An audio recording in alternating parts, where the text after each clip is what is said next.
Shoutout sa lahat dyan guys, no? Hello po sa inyo sa buong Team Kalingap at your service, Mr. Robin Padilla. Ay, hindi pala. Wow Life TV or si Mr. Andy Wow, Mr. Wow Life. So yun na guys, another reaction po ang gagawin natin ngayon sa lahat ng mga, pero bago ang lahat, shoutout sa lahat ng mga genetics, no? Ito, pansinin na naman natin to paminsan-minsan yung mga basos ni Joy Diwata. Pero bago tayo magsimula guys, happy birthday, maligayang kaarawan, Viancy Girl. Shoutout sa lahat ng mga Itsenyans. Pero ang reaction ko ngayon dito sa kay Joy Diwata. And bago tayo magsimula, congratulations Joy Diwata. Ikaw na yung bagong model ng bagong products ng product ng Velvet Box, yung smartwatch. So yun guys, bago natin kilalanin, I think mga apat or tatlo ba itong i-content ko mga bashers ngayon. Suportahan po natin ang buong Team Kalingap. Siyempre, bago ang lahat, Kuya Val Santos Matubang, Kalingap Rob, Ate na Vlogs. Support natin. Please do support and subscribe. Lalong-lalo na sa mga Kalingap Reactors. Nandyan yung Karipa, Vios, Watcher Strikers. Nandyan din po yung mga, siyempre, don't forget to support also sa lahat ng mga Kalingap Charity Vloggers. So ito na kayo talaga mga ate, ayun yung umayon yung magtigil-tigil. Nagpapagwapo pa naman ako ngayon. Pero kayong mga bashers kayo, hanggang ngayon bashers pa rin kayo. Tapos kayong mga nang babash,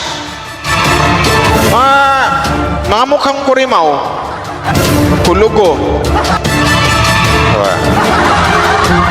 Pero don't worry mga bashers, kasi may mga edad na kayo, hindi ko kayo ibabash. Ibabalik ko lang sa inyo kung ano yung mga pinagsasabi nyo kay Joy Diwata. Ganyan. So, sino ang uunahin ko sa inyo?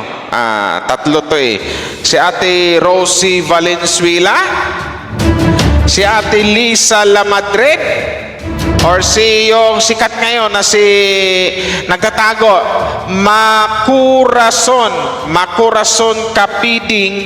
Pidil Butuan. So ito pa lang. Ito unahin natin. Ito lang unahin natin, ipahuli na pala natin yan. Unahan natin si Ate Rosie. Ate Rosie, shoutout sa inyo. Hindi po kita ibabash kasi alam nyo naman na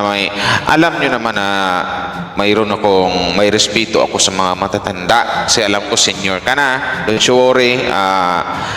I-educate lang kita. I will try to teach you some lesson, something like that. Pero bago tayo magsimula guys, mga genetics, don't forget to like and share or share and like. Ikaw Ate Rosie Valenzuela, ito naman hindi to matatawag na constructive criticism kasi literal na nanglalait ka talaga. Pumangit, sa kasi ito yung may picture nag-upload na page sa Facebook, tapos yung picture ni Joy na may naman maganda yung caption.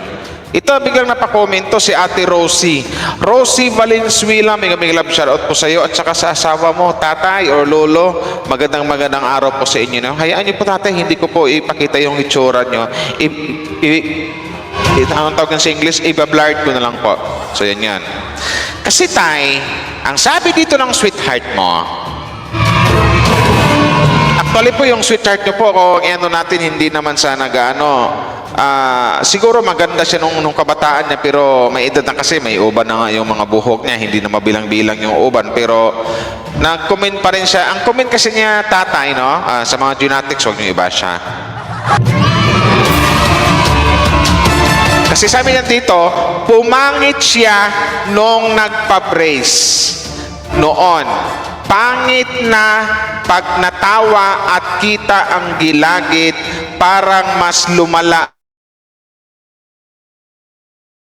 Mo, pangit noon, akala ko sa panahuli sabihin mo maganda ngayon, or gumaganda noon, pumangit ngayon. Pero ang lahat ng sinasabi mo kasi puro words na pangit, kapangitan talaga. So hayaan mo nanay, kahit pangit yung mga pinagsasabi mo nanay, medyo ganda-gandahan ko po yung mga sasabihin si nanay. Nanay Rosie Valenzuela. Kasi ulitin ko lang, kasi ang comment mo dito, pumangit siya nung nagpa-brace noon. Pangit na pag natawa at kita ang gilagid, parang mas lumala pa ngayon. So, nanay, hindi ko matawag na constructive siguro sa iba pwedeng sabing constructive criticism to, pero for me hindi ko mano kasi puro kapangitan talaga yung mga pinagsasabi niya kay Joy Diwata. So dapat nanay no, dapat nag-comment ka na lang na something like, for example, Nanay Rosie, atruan lang kita, what is the definition of constructive criticism, something like that. Diba? Dapat sinabi mo lang nanay na, oy Joy, for me Joy, hindi bagay sa iyo ang may brace sa ngipin kasi sabihin mong hindi po maganda siya tingnan, hindi bagay sa iyo, mas bagay sa iyo Joy yung walang brace. So, mga ganun sana nanay. Yung mga tawag na constructive criticism. Pero Nanay Rosie, hindi po kita binabastos dito ha. Kaso ang sinabi mo kasi dito, pangit siya noon, mas lalo pang lumala ngayon. So pangit na pangit ka kay Joy. So okay lang yan nanay. Yung mga ganitong comment nanay, siguro mapatawad ka man, mapagbigyan ka pa ng ibang mga genetics, no? Pero next time nanay, huwag nyo na pong ulitin kasi makapangit ka naman kay Joy Diwata. Kasi ang pangit mo dito, pumangit siya nung nagpa-brace noon. Pangit pag natawa at kita ang gilagid, parang mas lumala pa ngayon. Mas pangit naman siguro nanay ipag tumawa ka hindi kita yung gilagid. Ako nanay subukan kong tumawa na hindi kita yung gilagid. Paano ba? Oh no. Oh no. Oh no, no, no, no, no. O di ba nanay, para kung tambaluslos? Pag tumawa ka, kita naman talaga gilagid, di ba? Kung halika dito, pag tumawa ako, kasi sinanay dito, kita ang gilagid, parang mas lumala pa ngayon ba? Pag natawa at kita ang gilagid. Sige. Tatawa ko nanay na hindi kita ang gilagid, Rosie Valenzuela. Tatawa ako Oh no. Ikaw ulit, natawa ka na hindi kita ang gilagid. O, kita mo, hindi mo pigilan. Ako rin nanay, tatawa ko na hindi makikita ang gilagid nanay Rosie. Rosie Valenzuela, shoutout sa ino at saka sa asawa mo.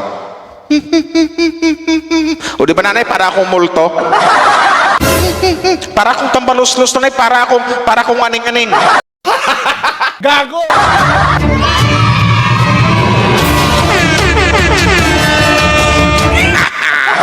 Ano nanay? Dapat pag tumawa ka talaga, di ba? Kasi may mga taong mga smiling face like Joy Diwata. Pag tumawa kita yung gilagid, alang matawa ka. Ya, diba? Nanay Rosie. Wow naman! Wow! Wow! O di ba? Makikita at masusulyapan talaga yung ang ating mga gilagid nanay.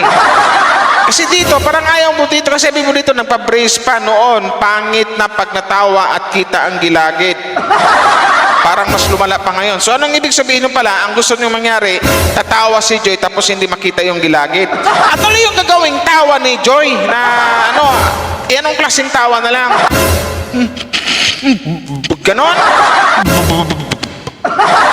Ganyan nanay? Pag tumawa, kita naman talaga yung gilagid. Ay, gyatay. Well, hindi ko. O di ba? Makikita naman talaga gilagid. Ikaw naman nanay Rosie. So yun nanay, no, medyo hindi ko po nagustuhan yung comment nyo, kaya na-content kita ngayon. Hindi naman po masyadong, hindi naman bastos yung comment nyo, pero something like na namimintas ka talaga or something like pinipintasan mo si Joy Diwata. Nanay, medyo ingat lang po tayo sa mga pagkukomment nanay. Ito nanay, no, payong apo lang po or payong ituring mo lang kung anak or apo nanay. Payong apo or payong anak lang nanay or payong anak lang nanay. Mag-ingat po pagdating sa comment section kasi yung si Joy Diwata, baka hindi nyo po alam, marami pong defender yan. Maraming defender, maraming nagmamahal dyan, maraming supporters at fans. So malamang na malamang nanay, kung mabasa yung comment mo dito doon sa isang page, pangit naman po tingnan kung mabash kapag yung may edad ka na. So hindi rin po ako papayag nun kasi mababastos pa po or something like mawala ng galang yung ibang tao sa yun na nga kasi may edad ka na. So next time nanay, mag-ingat ka po sa comment mo. So yun lang nanay, no? Ate Rosie Valenzuela. Nanay, lahat ng tao, tandaan mo nanay Rosie, lahat ng tao pagtatawa, kita yung gilagid.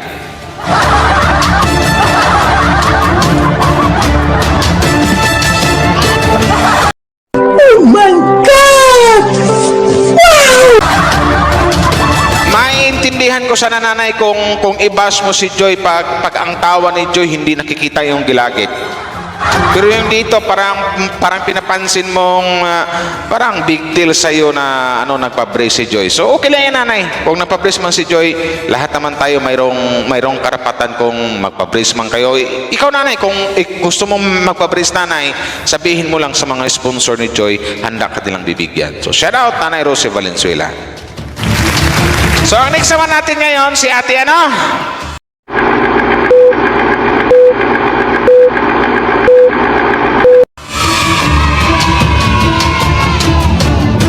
sino to?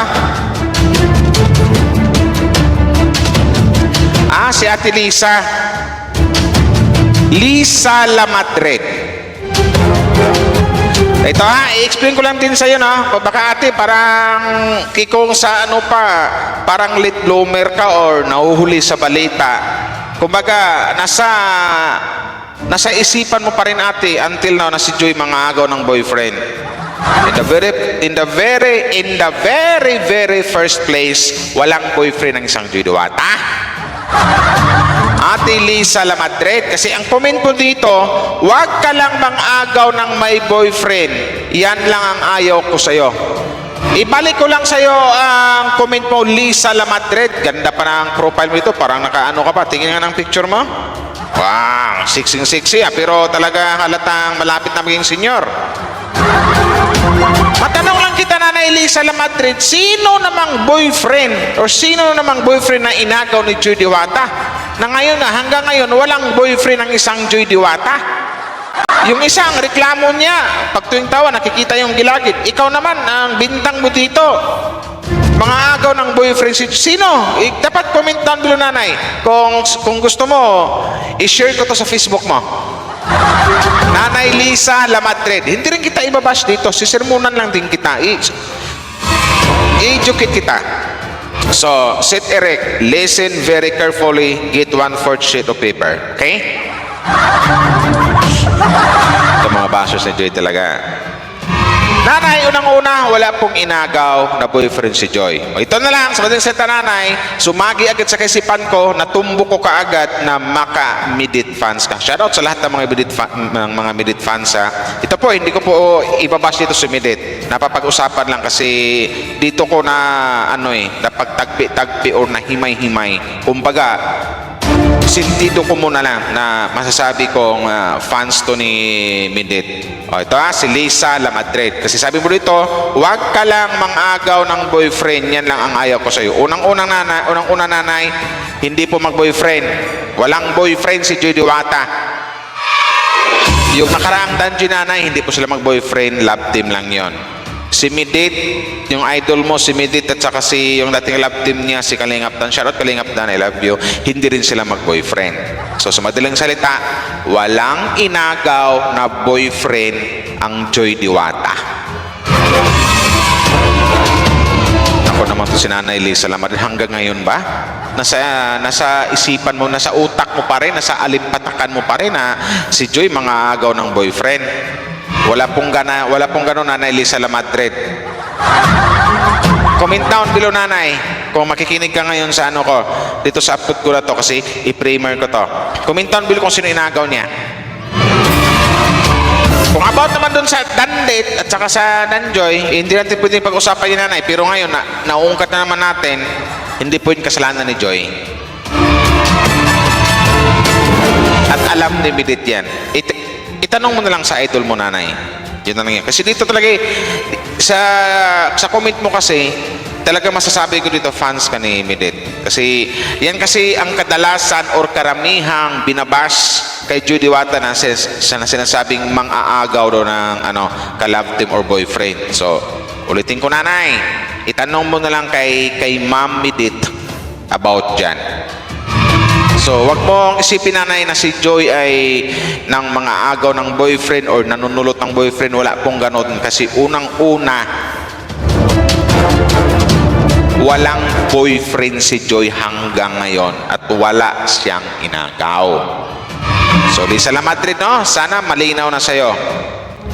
Baka gusto mong makasure ball 100%, panoorin mo yung upload ni Kalinga Prab last, I don't know kung basta bago lang, sinabi ni Joy, wala siyang panahon sa mga love life na yan. Focus daw muna siya sa kanyang pag-aaral. So sa pangagaw ng boyfriend, hindi gagawin ni Joy yun. Kasi alam namin si Joy maganda, sexy, beauty and brain. Maraming nagkagusto dyan, maraming nagka-crush dyan. Yun lang yun. So, bakit kailangan pa niyang gawing mga agaw? Yung nanay. Tsaka, bakit di ba yung agawin? Matanong ko lang, boyfriend ba ng idol mo? Yung lalaki, hindi naman, di ba? Love team lang din. At tsaka yung about sa pang-aagaw, hindi po. Decision po yun ng basta itanong mo na lang kay Midit about dyan na nanay or itanong mo na lang sa idol mo. Lisa, kay Ate Lisa La Madrid. Shout out sa'yo. Nanay ha, next time huwag mong sabihin na mga agaw si boyfriend na dyan kasi nagmumukha po tayong syungak-syungak pagdating sa ganyan. Baka maribatan ka lang dyan or masagot ka lang nang masabihan ka pang syungak-syungak, aning-aning or ing-ing. Masakit naman po yon. Kasi unang-una walang ginawang or walang inagaw ang isang Joy Diwata, baka sakupain ka lang ng mga Joynatics. Yun lang yan. Bago ka mag-comment nanay ng ganyan, alamin mo muna yung buong pinto. Yun lang yan. So game, ito Ate Lisa La Madrid, shoutout sa'yo. Hindi po kita binabash. Ingat ka po palagi. An advance Merry Christmas and a Happy New Year. And a prosperous New Year.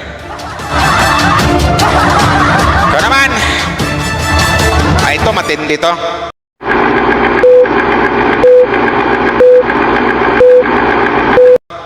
Si Ma Corazon, I think siguro ang pangalan nito Maria Corazon. Ma Corazon Kapiding Pidil Buduan. Pangalan mo palang nanay, halatang wala ka ng pinag-aralan. Ito medyo mabigat yung sasabihin ko sa'yo. Not like dito sa naunang dalawa. Maria Corazon Kapiding Pidil Buduan. Pangalan mo palang nanay, magulong-magulo na, pinagtugtong-tugto mo. Something like na pwede kong sabihin dito, muntik ka nang maisama or mapamember doon sa mga mahirap sabihin eh. Pwede kong sabihin itong para kang no read, no write. Or sabihin ko mga illiteratong bashers. Alam mo yung sabihin na illiterate? I-google mo na lang. Anong sabi mo dito?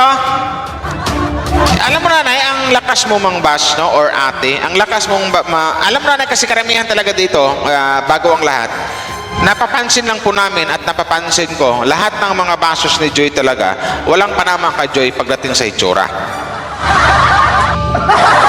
Walang panama. Alam niyo bakit? Si Joy napakaganda, sexy. Tapos kayong nanglalait, lalong-lalo ka na Maria Corazon Kapiding, na tinatago yung pagmumukha mo. Yung mga nanglalait kay Joy, yun pa yung mas kalait-lait. Napaliktad na yata yung mundo ngayon. Kung sino pa yung pangit, yung pa yung malakas manglait. Ano yung sabi mo dito? Alam mo Joy, napakatanga mo rin.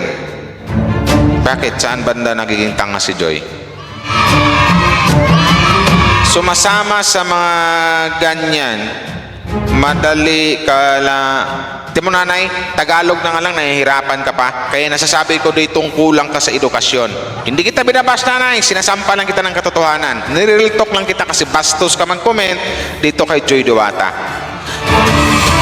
Next time nanay, kung mag-comment ka, i-make sure mo lang na alam mo yung kino-comment mo at tama yung mga spelling ha. Kasi Tagalog na nga lang, sariling wika natin, nagkakamali ka pa.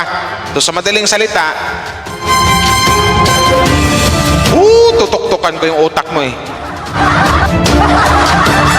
Sumasama sa mga ganyan, madali ka lang mauto o sadyang uto-uto ka o nagtanga-tangahan ka lang. Alam mo nanay kung sino ang uto-uto dito at tanga-tanga kayo.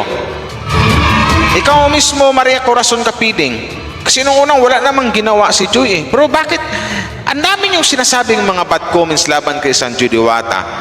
Andiyan na yung words na tanga or uto-uto. Sige, matanong kita, sino bang nang-uuto kay Joy? Sino nang-uuto? Comment down below, mayroon ba? Kawa. At katangahan ka lang, nakakahiya ka. Feeling papandin. Anong papandin Feeling papansin ka na rin, no? Anong papansin? Huwag mong baliktaran nanay kasi kay Joy talaga ang maraming nagpapansin, hindi si Joy mismo ang nagpapansin. Maraming pumapansin kay Joy kasi alam nyo bakit nanay? Kayo kasi mukhang maligno. Si Joy magandang tao talaga. Maganda, sexy, maputi, mabait, beauty, and brain. Laging sinasabi ng mga genetics. Kayong mga nangbabas. Kayo yung nagpapansin kay Joy eh. Sa totoo lang nanay, kasi nagpapansin kayo na alam niyo naman sa simulat sa poll, hindi kayo pinapansin ng isang Joy Diwata, pero hanggang ngayon, hindi kayo napapagod, papansin, para kayo nang papansin. Gusto niyo, tutok-tukan ko na yung mga...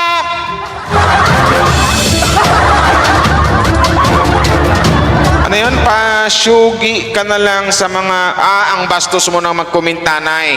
Huwag kang bastos na matanda na, matanda ka na nga, bastos ka pa. Kasi ramdam na ramdam ko matanda ka, kaya tinatago mo yung pagmumukha mo. Siguro nanay, nung bata ka pa or something like, kasing edad mo si Joy, yun yung trabaho mo. Bakit nanay? Bakit pag galit na galit kay Joy? Bakit pa inggit na inggit kayo? Ano bang ginawa ni Joy sa inyo? Kasi hindi kayo pinapansin, hindi kayo sinasagot ni Joy Diwata. Si Wow Life TV na lang. Mahilig ka rin, kala ko mahinhin. Yun pala, utak mo, paganahin mo. Kung utak lang nanay, mautak rin sa Joy Diwata, matalino yan. Kaysa naman sa utak mo, ang lakas ng loob mo magsabi dito, mag-comment na utak ang paganahin mo, Joy. Dito pa lang sa spelling mo, idaway ka mag-comment, hindi na gumagana ang utak mo eh. Hindi ka lang biyo-biyo, hindi ka lang bobo. Pwede kong sabihin, bupols ka, buplaks ka. Hindi ka nahiya. Ang kapal ng mukha mong pagsabihan si Joy ng ganyan na, paganahin mo utak mo, dito, utak mo, paganahin mo. Sa tingin mo yung utak mo gumagana? Idaway ka nga mga mag-comment, hindi mo na pinapagana ang utak mo eh. Sa mga spell mo palang Tagalog na nga lang, nagkakamali pa. Mas lalo na siguro pag English. So ngayon, sino yung nakakahiya ngayon nanay? Kasi nabanggit mo rin dito eh. Nakakahiya ka, feeling papansin. Kayo yung nakakahiya. Kasi kayo ang pilit, nagpapansin kay Joy na hindi naman kayo pinapansin ni Joy. Sumulat sa pulpa. Diba? Corazon Capiding. Sa pangalan mo pa nga lang, magulong-magulo na eh. Dawi ka mag-comment, magulong-magulo na eh. Tapos ang lakas mo pa ng loob na magsabing paganahin ang utak ni Joy. Anong tingin mo sa sarili mo? Kung sabihin mo si Joy, nagpapansin, nakakahiya. Sino kayo nakakahiya sa inyong dalawa ni Joy? Ate Maria Corazon. Dito sa mga pinagagawa mo. May edad ka na? Alam ko may edad ka na? Inaan kita, i-accept mo ako Nakakaya, sino kinakaya sa inyo? Ikaw pa yung, my God, ikaw pa yung malakas magsabi na nakakahiya ka, feeling papandin. Anong papandin? Baka feeling papansin. Feeling mo pa lang, wrong spelling na. Huwag ka na mag-English. Tagalog na nga lang, nagkamali-mali pa. So ikaw yung walang utak. Utak mo mismo ang hindi gumagana. Makurason kapiting. Anak ng tipaklo, hindi ba nananayo balahibo mo sa pag-comment mo ditong pagganahin yung utak ni Joy? Sa tingin mo, buti si Joy may utak, ikaw. Masasabi ko wala kang utak eh. Ikaw yung taong walang utak, walang alimpatakan, walang isip. No brain.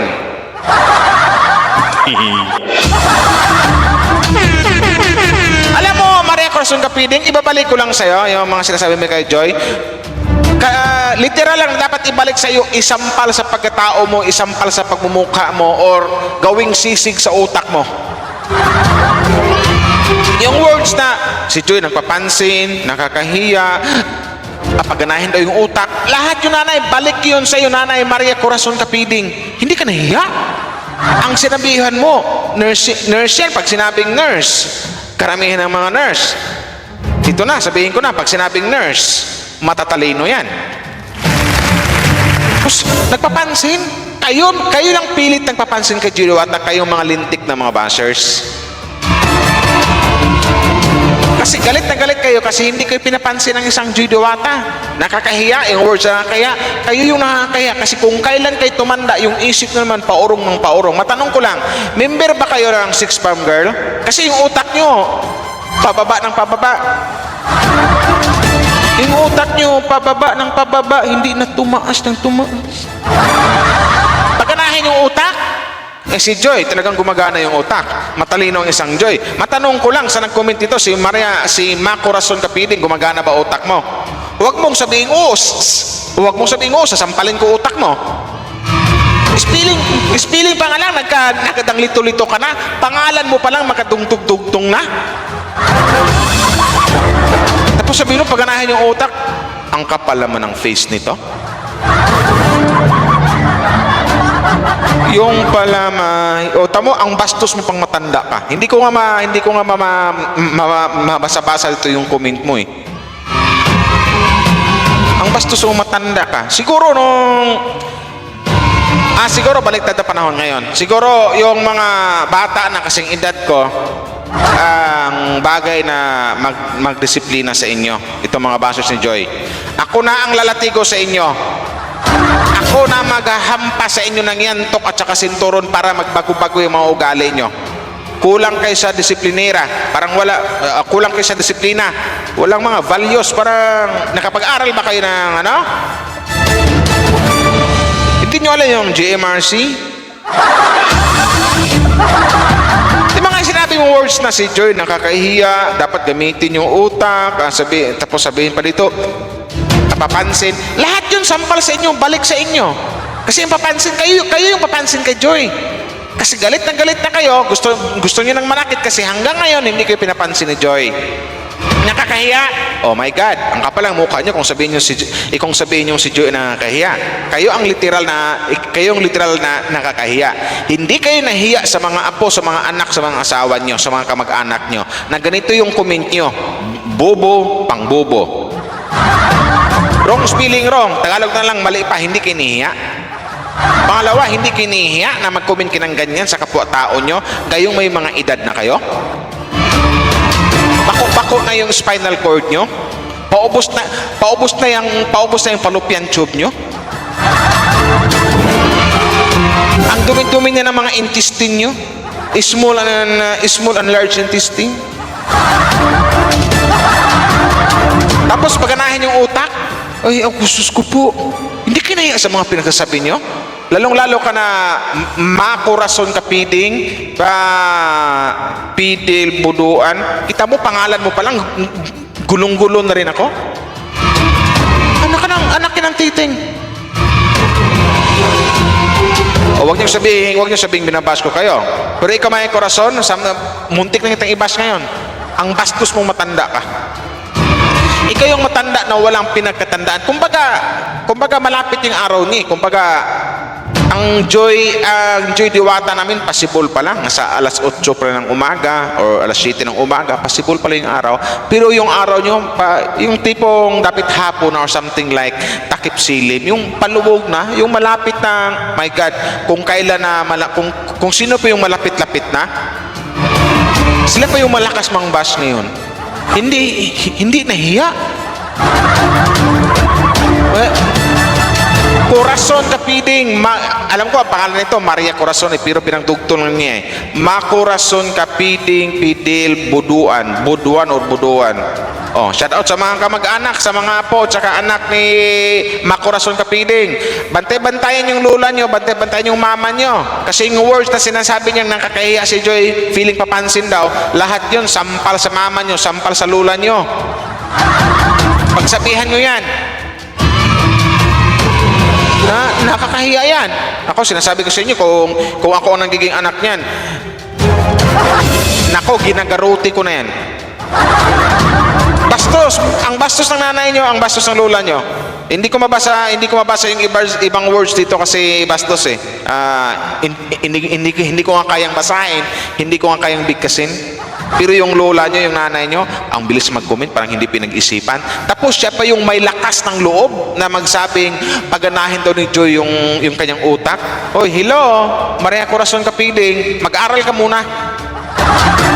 Pag-isipan mo muna yung mga pinagsasabi mo kasi lahat ng mga pinagsasabi mo kay Joy, i-apply mo sa sarili mo. Kasi swak na swak, saktong-sakto sa sarili mo yan. Corazon Kapiding. Yung pagganahin ng utak, apply mo yan sa utak mo. Yung nakakahiya at saka words na papansin si Joy, i-apply mo yan sa sarili mo kasi swak na swak, saktong-sakto sa'yo. Yun lang yun. Hindi kayo nahiya. Ang binasyo, ang ganda, nag-aaral, ang bait. Bata pa.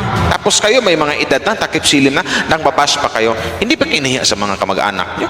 Hindi ba kinahiya sa mga sarili nyo? Corazon Kapiding. Kapiding! Ding, ding, ding, ding, ding, ding! Ang bastos mong matanda ka? Naku. Mark!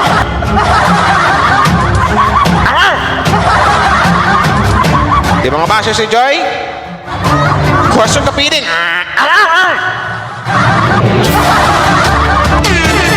So guys, hanggang dito lang guys, hindi ko napabayan to, baka bigla panginit ulo ko, makapagmura pa ako, baka malimutan ko ang mga tao din pa itong kinukuntin ko, may mga edad na pala, magkakasala pa ako, di ba? So maraming mag-like na naman kayo, mag-share. Thank you very much po sa inyo, no? Shoutout sa lahat, sa mga Genetics, maraming salamat sa mga nag-like and share. Salamat sa mga nakasupport kay Andy Wow or kay Mr. Wow Life TV. Maraming salamat po, hanggang dito na lang. Babush! Corazon! Pagkanahin mo yung utak mo, Corazon, ha? Papansin ka kay Joy, nakakahiya ka. Bye-bye!